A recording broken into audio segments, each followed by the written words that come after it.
বুঝতে পেরেছিল অতসীর বন্ধু হয় কি করে? ভার্সিটির বন্ধু।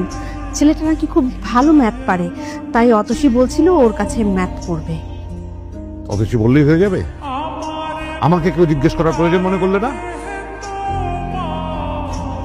দেশে টিচারের অভাব। ওরকম লোয়ার ক্লাস ছেলের কাছে ওকে ম্যাথ শিখতে হবে না। ও গাছকে বিদায় করে দাও। আস্তে কথা বলো, আমার শুনতে পাবে তো। শুনো শুনো, বলনি কোন একটা বস্তির ছেলেকে তোমরা ঘরের ভেতরে ঢুকিয়েছো। মানুষজন দেখলে আমার মান সম্মান থাকবে? আচ্ছা ঠিক আছে, তুমি একটু শান্ত হও, আমি দেখছি।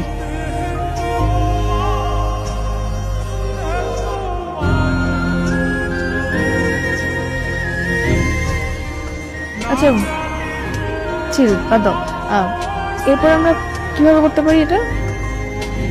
তোমাদের শেষ হয়েছে? রাখো।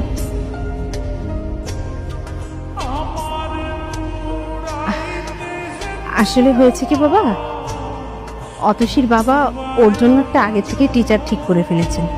আমি আর অতসী জানতাম না। উনি আবার কলেজের প্রফেসর। উনি কাল থেকে ওকে পড়াতে আসবে। এখন তুমি কাল থেকে তোমার না আসলেও চলবে। মা, আমি কার কাছে পড়বো কি না পড়বো তাতে কি আমার কোনো মতামত নেই। আরে তোর বাবা তো আগে থেকে বলে ফেলেছে, তাই না? আর যদি আগে থেকে না বলে ফেলতো তাহলে ওর কাছেই তুই পড়তি, কোনো সমস্যা হতো না।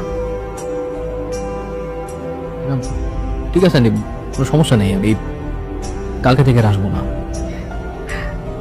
আচ্ছা ঠিক আছে বাবা, নাস্তা করো।